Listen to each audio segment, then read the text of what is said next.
2:30 p.m. Eastern Daylight Time.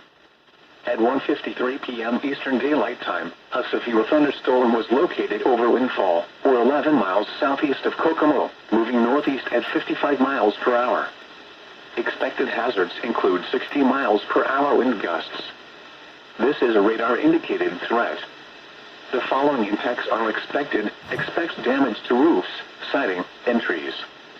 Locations impacted include Windfall and Greentown. For your protection, move to an interior room on the lowest floor of a building. Repeating, a severe thunderstorm warning has been issued until 2:30 p.m. Eastern Daylight Time for the following counties in Indiana: Howard and Tipton.